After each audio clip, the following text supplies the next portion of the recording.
Let us join together in prayer. We give thanks for this Sabbath day once again, to come together, to recenter our lives, to search once again for the love that is the heart of who we are.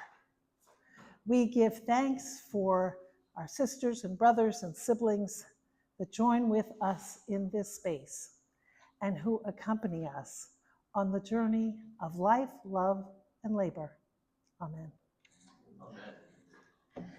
Now, I know this is going to sound like an ad for something, a supplement, a pay-per-view workshop online, an offer of pricey coaching services, or a scam. But here goes. Are you interested in something that is proven to lower stress, improve sleep, boost physical activity, improve mental health, contribute to better physical health, lower levels of fatigue, and enhance productivity? See, I told you it would sound like an ad. Who's interested?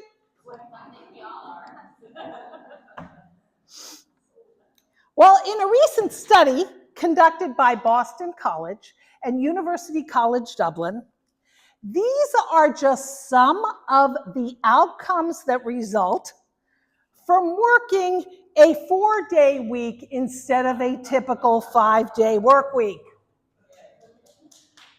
Amazing! The positive outcomes that come from such a relatively minor change. The 4-day work week gives people time to attend to their affairs, take care of themselves and their families, enjoy nature and the arts. And it turns out they are more productive at work, so working fewer hours does not result in getting less work done. People are more motivated and more efficient.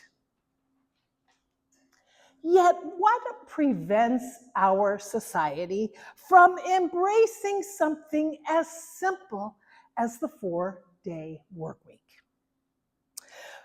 Well, in a webinar from the National United Church of Christ aimed at helping pastors prep for Labor Day Sunday, we were told that a family of 2 needs about $80,000 a year to live a comfortable life. Not extravagant, comfortable. And a family of 4 needs about $200,000 a year to live comfortably. Sure, there are factors like location that influence these numbers, and it's a generalization. $80,000 for a couple and $200,000 for a family of 4. As this sinks in, let's think for a moment about the minimum wage. In Florida, as of today, it's $13 an hour. In September, it goes up to $14 an hour. Interestingly, the federal minimum wage is $7.25 an hour, so the minimum wage in Florida is significantly higher than that of the country. So in Florida, it would take about 3 full-time minimum wage jobs to support a couple, and about 7 full-time minimum wage jobs to support a family. Well, that's completely unrealistic. So many people are forced to try to get by in this no-win system. Why is it so hard to get by in this country of such great wealth? Well, some want you to think it's inflation and prices.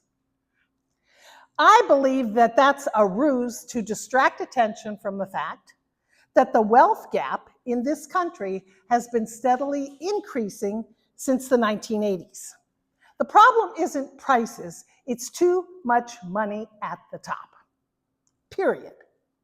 Too many people at the top making too much money. This leaves millions of people with less than what they need, not only to live comfortably, but to survive. It's not like this in all developed countries. The US has the largest income gap among developed nations, far outpacing the countries of Europe.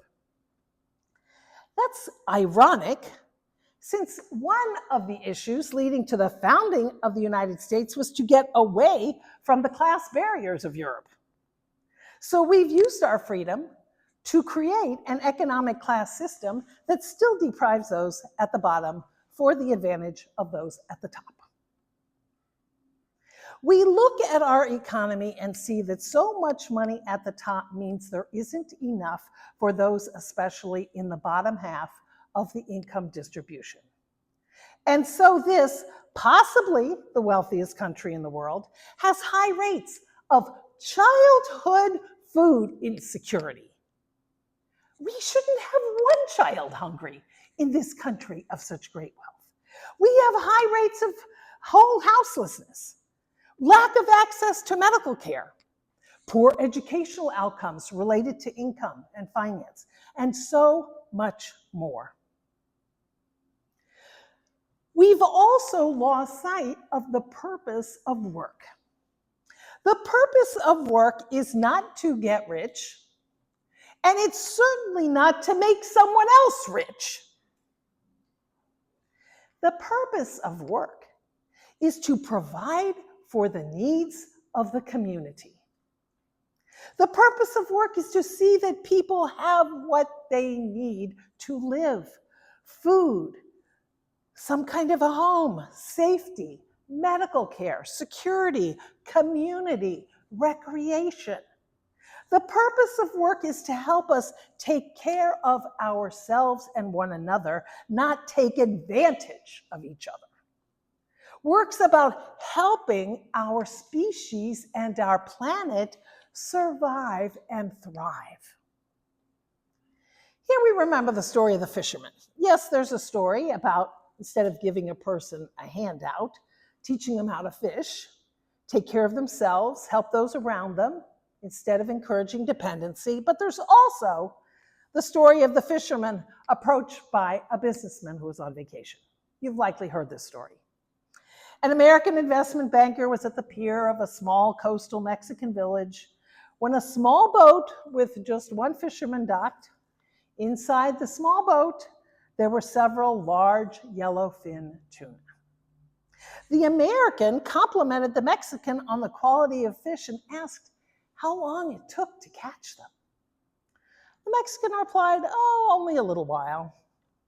The American asked then, "Well, why didn't he stay out longer and catch more fish?" The Mexican said, "Well, he had enough to support his family's immediate needs."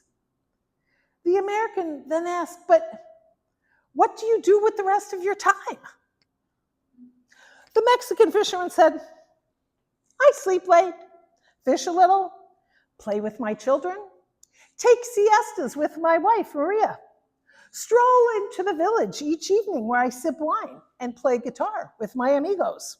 I have a full and busy life." The American scoffed, "I'm a Harvard MBA and could help you. You should spend more time fishing and with the proceeds buy a bigger boat. With the proceeds from the bigger boat, you could buy several boats. Eventually, you could have a fleet of fishing boats. Instead of selling your catch to a middleman, you could sell directly to the processor, eventually opening your own cannery. You'd control the product, the processing, and the distribution. Well, you'd need to leave this small coastal fishing village and move to Mexico City, then probably LA, and then New York, where you could run your expanding enterprise." The Mexican fisherman asked, "Well, how long will this take?" Oh, the American replied, "Well, 15 to 20 years. "What then?" asked the Mexican. The American laughed and said, "That's the best part. When the time is right, you would announce an IPO and sell your company stock to the public and become very rich. You'd make millions." "Millions? Then what?" asked the fisherman. The American said, "Then you'd retire, move to a small coastal fishing village where you could sleep late, Fish a little. Play with your kids. Take siestas with your wife. Stroll to the village in the evening and sip wine and play guitar with your amigos. No? There you have it. We've lost sight of the purpose of work and life. The rat race. People working 7 days a week, no rest, always connected, always accessible, needed to work, not just to keep ourselves and our families clothed and fed, but to line the pockets, the bank accounts of the billionaire class that has the money to avoid paying just due taxes to support our country in ways that everyone benefits from. It does not trickle down. Alexander von Humboldt was a scientist in the 18th and 19th centuries. He traveled extensively in South America and other regions of the world. He observed in South America on an island where the trees were cut down, that because the trees were cut down, the soil was eroding, the rain was washing things away, and there were all these other ecological problems that resulted from the cutting down of the trees. So that also contributed to temperatures climbing and the ecosystem of the area basically decomposing. He understood this whole system, the trees, the rain, the soil, the runoff, and he explained the need for the trees to maintain balance in the environment so that it could continue to function for the good of all life. Cutting down the trees was a short-term solution that would eventually lead to much greater problems. He was the first one to analyze global warming. And we see the truth of Humboldt's assessment today in the natural world, as well as in the economic world. And of course, the two are intimately related. Our current economic system is based on not just abusing the labor force, but also abusing the environment. Things are completely out of balance. We have a society addicted to violence and militarization. We neglect pursuit of the arts and recreation to feed the spirit. There's a constant time deficit to nurture relationships and children. Working hours are too long, pay is too low, and people are not valued for their innate sacredness as beings created in the image of the Creator. But people are seen as economic inputs, labor units, consumers, cogs in a wheel, devalued and debased. Think of how we say, he's worth $8 billion. We have judged the value of a human life based on the money they have amassed, not on the sacredness of life. This is but one consequence of the love of money and the power it brings. Now, to circle back to Humboldt, we're cutting the trees down, literally, but we are also doing it figuratively. In our desire for immediate results and in the superindulgence of greed, we're cutting the trees down. We are cutting down what sustains us. We are decimating our future. This is happening not only through global climate change and the continued proliferation of the use of fossil fuels, but also through the growing division and hostility and desperation that is rising the world over. We are not living in peaceful times. Not here in the US.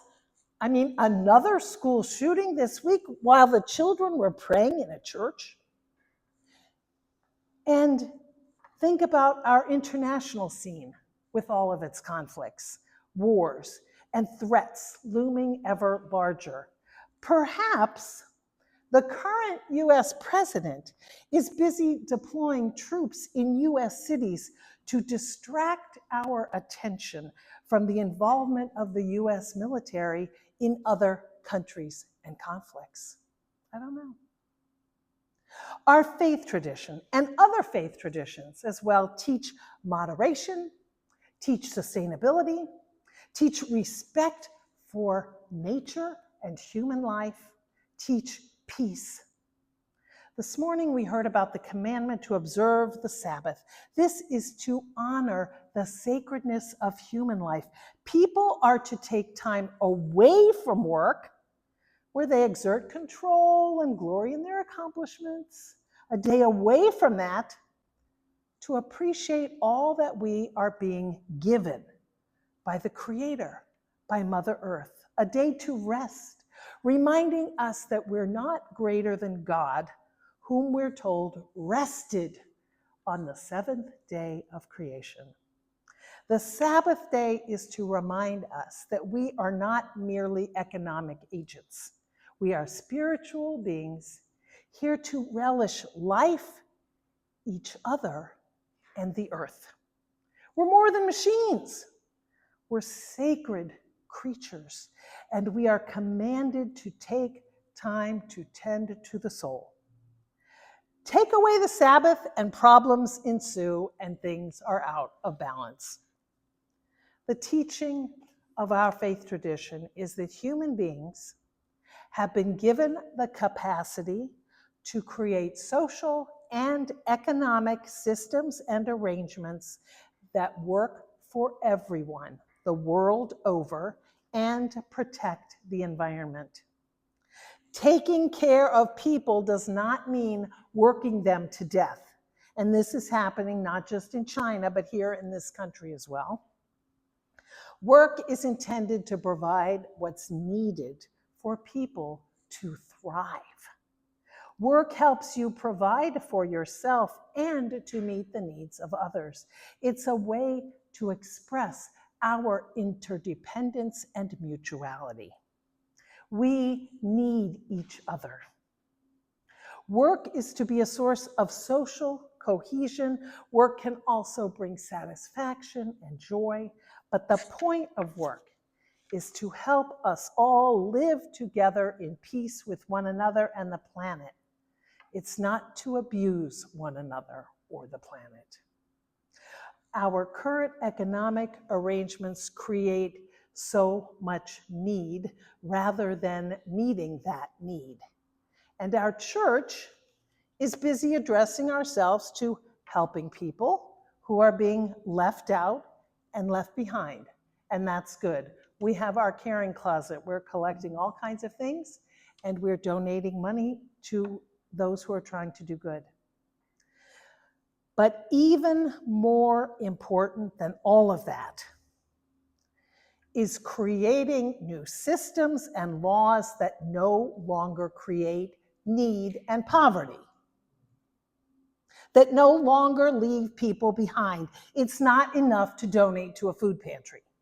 We need to work to eliminate the need for the food pantry. Imagine the cupboards are filled with donated food and no one comes to receive it because no one is impoverished or hungry. That's the reality we are called to create as followers of Jesus. In our tradition, we teach that God rested on the seventh day, and God created the natural world of interdependence and balance and self-correction based on the relationships between all of the elements. The God that makes the Sabbath law, the God that warns against love of money, reminds us we've been given the capacity to live together in mutuality and interdependence, working to help one another thrive and taking times of rest to enjoy one another and the delights of this life and the beauty of this world. There is balance built into this reality. The idea of Sabbath is not just a religious commandment, it's a reminder of our need for healthy rhythms in our lives. Rest, work, play. We weren't put in this beautiful garden of a world to spend all our time looking at a screen or scanning groceries or unclogging sinks so we can pay a mortgage. Now, this week in Arizona, there's an annual experiential community that explores and enacts alternatives to the reality of extractive consumer capitalism. This is the Burning Man Festival. Anybody here been to Burning Man? Okay, all right. So, very good. You should talk to them after church. This festival has a long and complex history and continues to evolve and change. I got interested in it because we saw an art exhibition about it at the Cleveland Museum of Art. But there are 10 principles that form the basis for this temporary community of thousands of people, which springs up at the end of every summer in the desert of the Western United States. And these are the 10 principles. Radical inclusion, gifting, decommodification, radical self-reliance, radical self-expression, communal effort, civic responsibility, leaving no trace, participation, and immediacy. Those are the 10 guiding principles. The gifting and decommodification principles are aimed at eliminating advertising and the use of money at the festival. There's to be an extremely limited use of money. People are expected to gift each other, to give things away that others need, or they're to trade or barter. The community is to be interdependent and egalitarian. To me, this is an experiment in a different kind of economy where people share what they have and help each other. In recent years, the festival has become a big draw for people from the tech industry and for wealthy elites. Unusual, perhaps, for an event that has a reputation as an arts festival.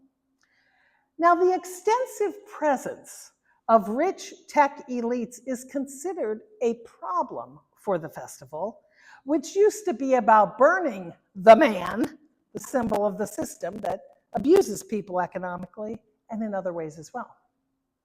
Now, those who run that system are coming to the festival.